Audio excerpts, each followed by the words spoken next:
Hello everyone, welcome to Decor Next.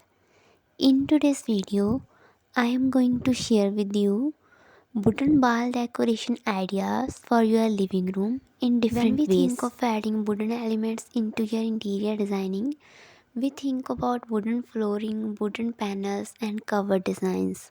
But we can also make some accent walls using different wooden materials as shown in this video.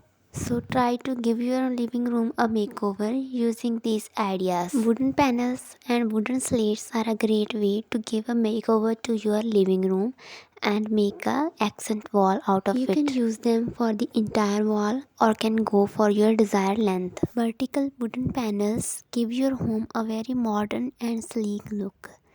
Slated walls add texture and depth to your living room. You can also use them for your entire wall or two or three walls. I hope these ideas will be useful for you. If you like this video, then please like, share and comment, and also subscribe to my channel Decor Next. Thank you so much for watching.